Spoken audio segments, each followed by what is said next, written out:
Hey guys, so I wanted to post another tutorial. This one I'm not going to go through the kind of full process of making it, but it's just going to be by way of kind of quick explanation. And hopefully you already have the tools and can kind of see the further tools of how to do this based on what you guys have been doing already so far. So the reason I want to show this to you is because it's about movement. And so many of you are looking at movement, be it running or cycling or washing your hands or making a cup of tea or playing video games. There's so many different types of movement we've talked about and looked at. And so I wanted to show you this thing which I made a while ago, which was looking at the movement of like a window cleaner. So you guys, I'm sure, will be familiar. I actually don't know if I have the pictures up here. But no, I don't. So here's this video basically of this guy cleaning a window. So the kind of white residue that gets left when a shop's being refitted, and they kind of do a whitewash over all the windows. I became really interested in those kind of markings and how frequently they're quite beautiful designs, even though the thing itself wasn't really designed. It was just a result of a series of actions. And so I wanted to map those actions and kind of make them explicit. So you can see here, this guy is, it's like a tutorial video ripped from YouTube of a guy kind of showing a technique of cleaning a window. Sorry. I just have something in my throat. All right. So the way I built this up basically was by creating a series of kind of overlays. So let's jump back to the beginning here. We can see we have the kind of window frame. So the window frame kind of describes, the space within which he's working. Then we have the bounding box. The bounding box describes the frame. So between those two simple dances, we start to have the beginning of a description of a space, a kind of space of occupation.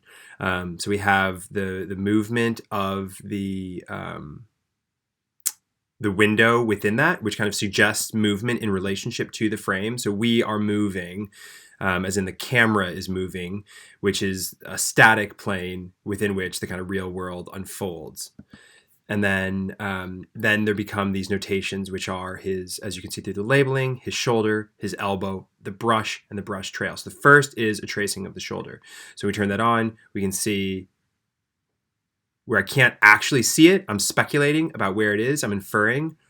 And where I can see it, then I'm mapping it up directly. So it's his shoulder. So the kind of action of this thing is a result of the relationship between his shoulder, his elbow, and his hand, right? His hand is basically the brush.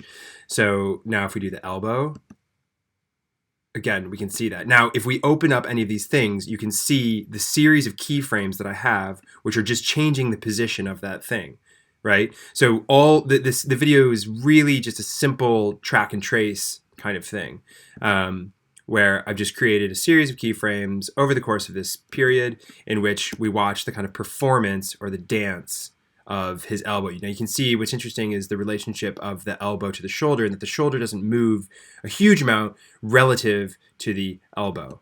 Okay, now I'll just close that up. Same thing, obviously, with the shoulder. Just a series of keyframes which kind of dance in performance. This is just a plus sign. So it's just a text, created a new text thing, made a plus sign, and then made a change position throughout. Okay, then the brush is simply a vector. So you can see again, I'm just changing that shape path and animating the series of keyframes. So it's two nodes, and I'm altering those two nodes in relationship to each other. So you can watch that dance. Now, if I turn that on, you can see I'm just kind of aligning it with the brush, right?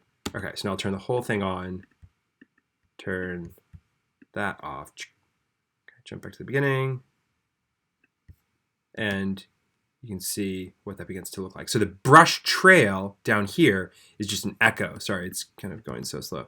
But the brush trail is just an echo of that first stroke. So I'll show you that in a second while we wait for this thing to load, which is kind of taking forever. But you can begin to see how this, this starts to look like a performance in space. It starts to look like a bird murmuration, or it starts to look like a school of fish, or it starts to look like the motion of, an ankle in relationship to the knee, in relationship to the hip, in relationship to a bicycle pedal, or, any number of of things. So basically, I just wanted to show you guys this video to talk about how you can use a video as a source point to create something, to create an animation which is more descriptive somehow. So if we start to watch some of that thing, so we can see the kind of variation in speed, we can see that kind of back and forth movement, we can see the buildup of these lines, we can see this kind of, cycle of motion and movement. And then also what's interesting is, I really wish, I'll see if I actually have the rendered thing out so you can see what that looks like. Is that it? Sorry. Yes, this is the whole thing. So you can see, this is without the trails, sorry.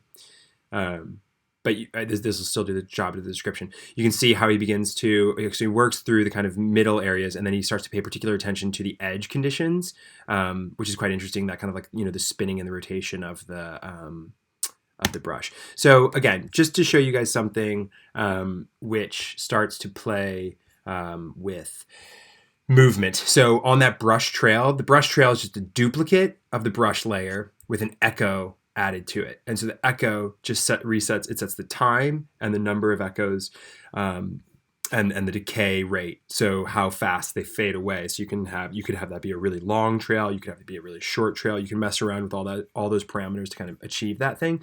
But yes, this is just a kind of a beginning thing to hopefully get you guys excited about how you can show movement in your animations.